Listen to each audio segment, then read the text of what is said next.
Una mujer muerta asesinada y otras 3 están heridas graves en los 4 casos de violencia de género que hemos conocido. Cases of gender-based violence that we have heard about also this weekend, and in an even previous denunciation of mistreatment not disclosed because of this. Hi, Mario. I'm Daddy. Yes, your true dad. That man that disappeared from your life when you were 5 years old, and from whom you haven't known anything about till now. If this recording has reached you as I wish, you have just turned 20 years old. It's the year 2028, and all my hope is for you to be prepared so that all this horror does not fall upon you. What's this?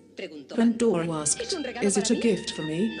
No, Pandora, this box has been entrusted to me by God Mercury in order to keep it in a safe place. He warned me that if I ever opened it, I would regret it. And I promised him that happened whatever was to happen, it would never open it. In 1995, in the Fourth World Conference on Women celebrated by the UN, a series of strategic measures to be implemented by the states over a period of 15 years were signed. With this, social empowerment and economic independence of women was trying to be achieved, but, above all, it placed special emphasis on the elimination of abuse towards them and girls as the mainspring for this determination. The so-called gender calendar was born. Temptation was too strong.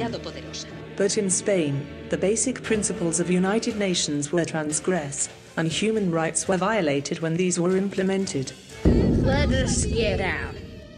And Pandora wasn't able to resist herself. Penal categories can be established that only punish certain actions committed by men, and only when the victim is a woman. Misery had escaped from the jar.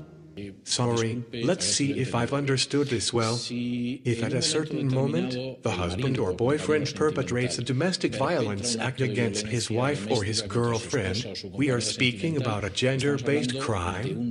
But if the aggression takes place inversely, this wouldn't be considered a gender-based crime. It isn't foreseen. It does not exist.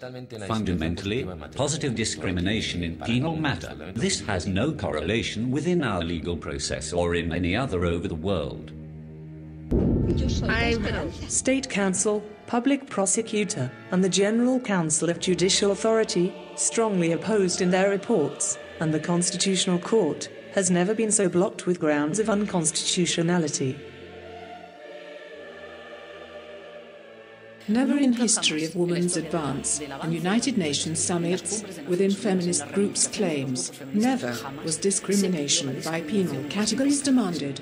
But the government forced the council to perform a second favourable report. Stupid. Already you cannot stop us. And the Constitutional Court, with Maria Emilia Casas as president, and despite of having nearly half of its components against, applied a criminal law based on author's condition and validated legislation. We have returned to a criminal law based on author's condition, which only has been applied during the Nazis regime and the Stalin's regime. Something that is only possible in ignorance of the UN, since this criteria is incompatible with the essence of the organization, human rights. Yet, how has this been justified?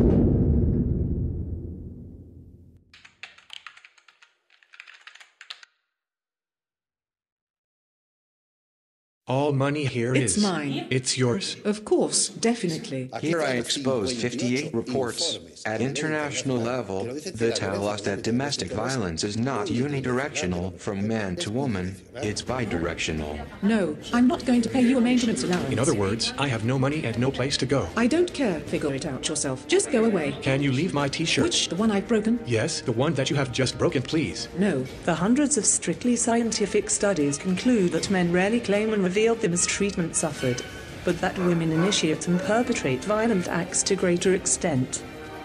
The main reasons seek to impose their wishes, and only when measured by injuries they seem to be victims at larger number. But, because of obvious physical differences,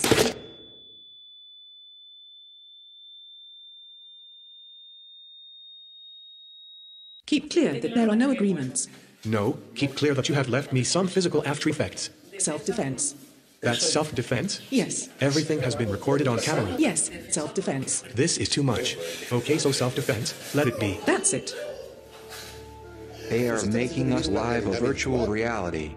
Actually, even though male victims are not reflected on the media, just a sum of isolated press releases, with the same parameters as gender, it's already a much higher amount than what the official documents reveal.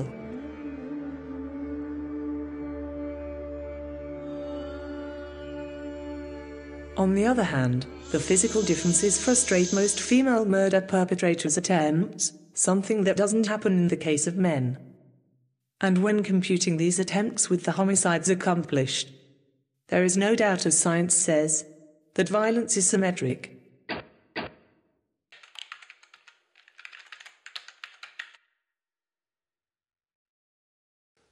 Do you think that all cases of the so-called gender violence are the result of the domination of men over women? Absolutely. Stating, you are going to find out what I'm made of. This is a crime punished with months in prison. A fact, mutually supported, with reciprocal insult, is considered abusive if held by a man, but by a woman, of course not. Violence levels within lesbian couples exceed those within heterosexuals.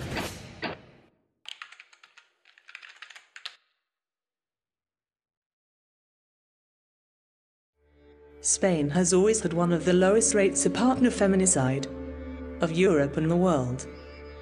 However, both internationally and nationally, in the periodic macro survey done by the Women's Institute, gender policies, laws and budgets are justified. In this survey, it's enough for a woman to answer, at times, to one of these questions to be considered as mistreated. Even against her opinion. Does he ignore your needs? Does he tell you that everything you do is wrong, that you're clumsy? He doesn't appreciate the work you do? Does he scoff at or doesn't value your beliefs? This never has been asked to a single man, but it's the official proof of the existing amount of battering men, along with other official reports as equal or even less rigorous.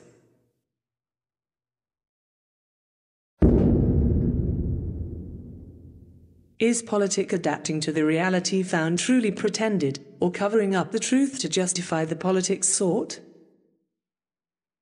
There is a performance decalogue concerning how gender violence news must be processed, in which data manipulation is suggested without hesitation, and this agreement has been signed by the majority of mass media in Spain. They warn us that control of the mass media has always acted as a powerful epidemic virus that alienates the deepest meaning of a human being. Human thought. This is how social awareness is subordinated, victimizing the social group to be benefited, and thus achieving people's solidarity by executing of extreme methods. Indoctrinating with methods that represent the eradication of evil. Evil that is identified and blames one entire social group as a whole.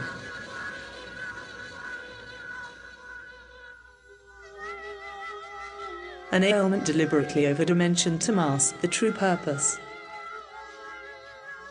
The ideological imposition, as a way to obtain privileges for a certain group, to the detriment of all others' fundamental rights. The epidemic settles in conquering the checkpoint. In UN Women, the country that gives the most money by far is Spain.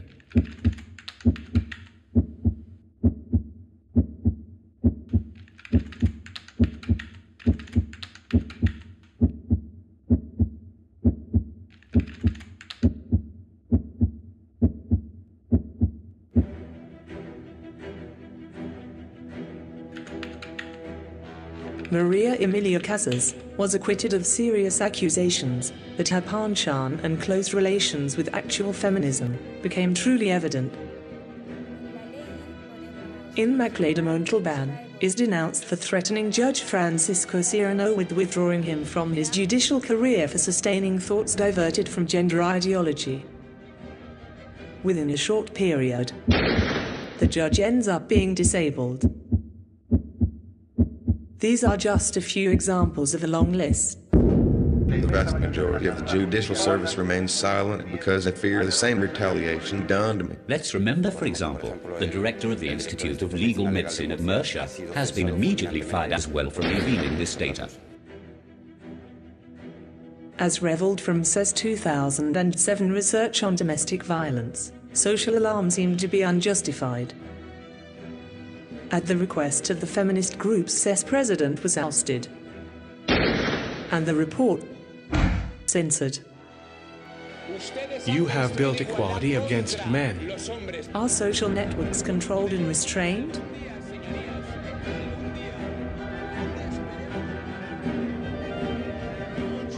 Victim of social political threats out of control, Deputy Tony Canto had to retract himself before the whole country from the detailed information in his personal Twitter, taken from approximate surveys submitted as a thesis to the European Commission in year 2010. I disseminated data that had not been contrasted.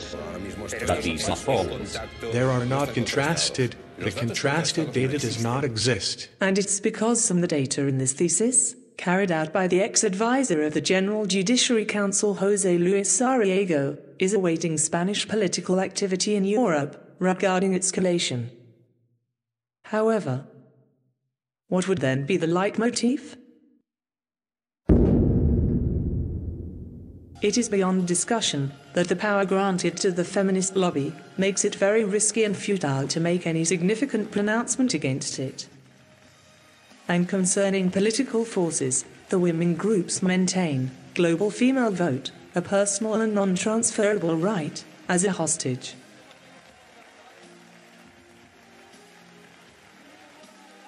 What it is, it's simply justifying an industry that is there undercover, that handles thousands of millions of euros, thousands of millions of euros. A colossal amount of institutions and organizations for women are nourished by public financing. Just the first Equal Opportunities Plan by itself is the equivalent to 5.8 times the budget of the Labour Ministry.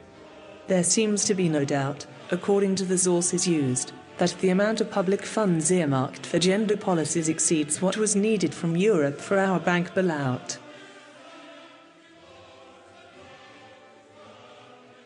Where does all that money go? Not to battered women. It ends up in many other hands, among others, in hands of political parties. Funding in this area is obtained attending to the number of denunciations. So we are not talking about procedures, not protective measures. Neither are we talking about a court judgment.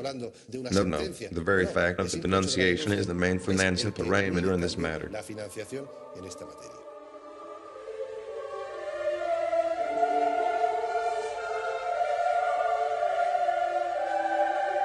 In this specialized magazine, the struggle against gender violence is displayed as a method used to get European funds, not opposite. There is a lot of money involved and a lot of corruption.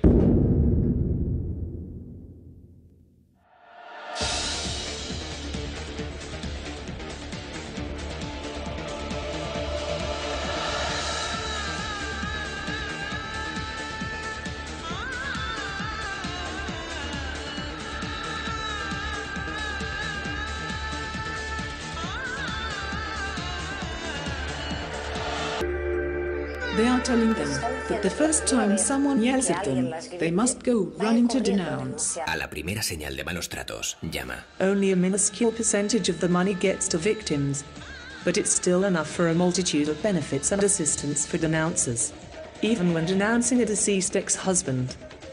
The penal code says if your partner grabs you by the arm, even without causing any injury, that itself is a crime, penalized with months in prison. 90% of denunciations, that's some coincidence, are presented within a divorce procedure. The goal is very clear. When one has been accused of mistreatment, his possibilities of seeing his children are automatically blocked, his possibility of returning to his house is blocked, and also, one automatically becomes a moneymaker for the former partner. Lawyers, judges and public prosecutors warn that most of the denunciations are false or baseless, and that most of the few condemnations lack legal guarantees. This is something that we cannot yield. The government denies it, with a deficient review limited to the provincial courts. It's like saying, if we want to prove that there's no poverty in the East, let's do a survey in Beverly Hills. The result of the survey for sure is that there's no poverty in the United States. Meanwhile, the Civil Guard has arrested a false gender-based violence denunciations network specialized in obtaining public aids this way. Ideologies cannot replace data. Will this be properly investigated? Or will they try to get more convictions for future reports?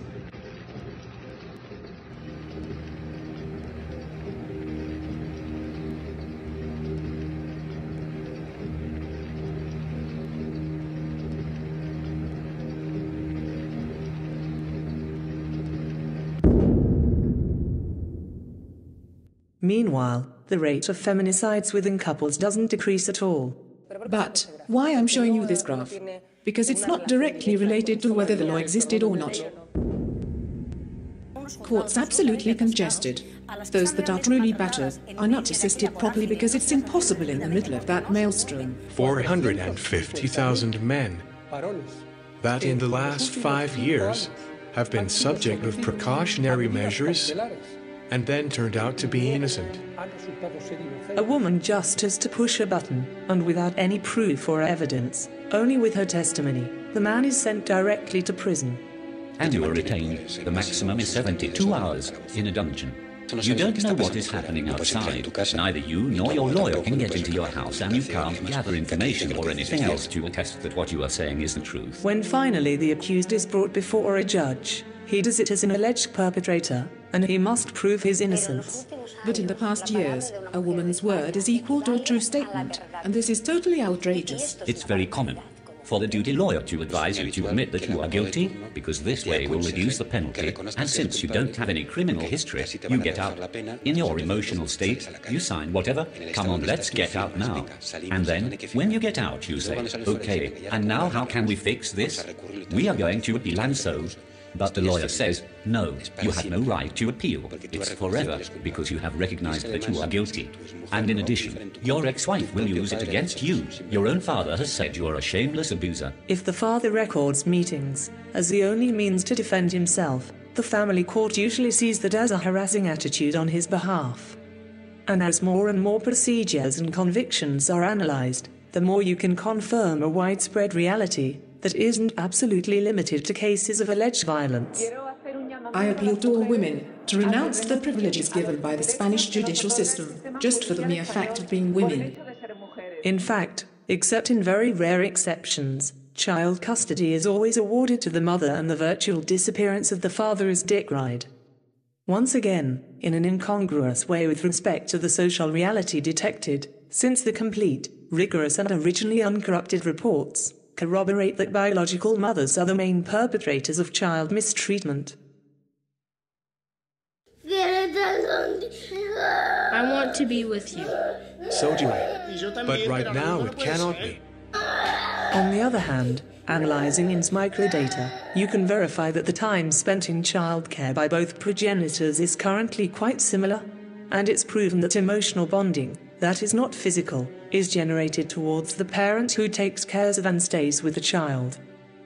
However, when the greatest emotional bond is created with the male parent, the relationship is destroyed by conflicting criteria. I have done it for personal coherence, for love and for dignity.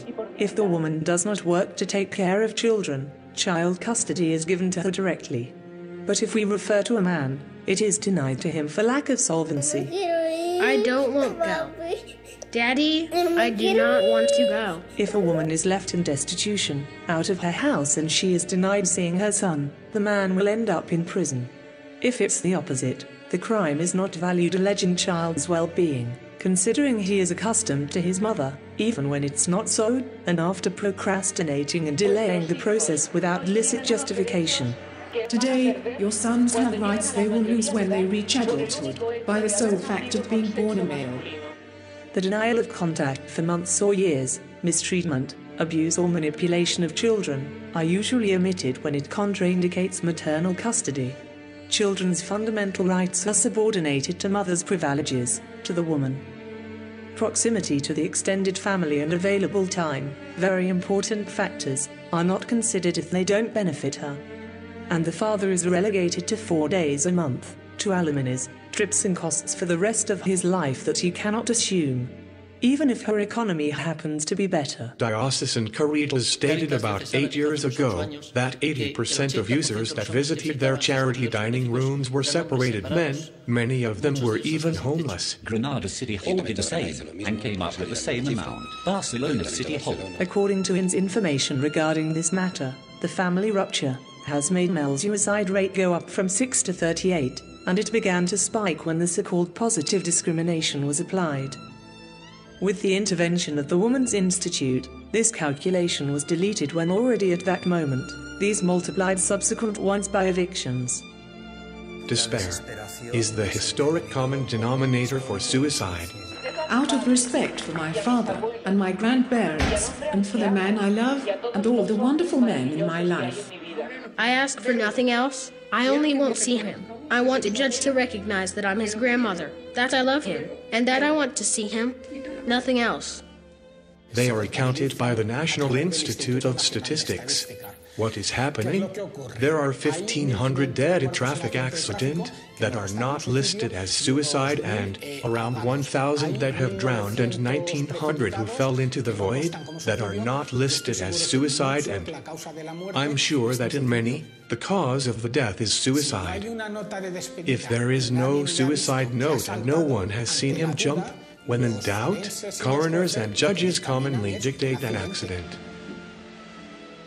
There is no mistake made when saying that, in Spain, male deaths due to the implementation of gender mainstreaming are counted, in silence, by thousands.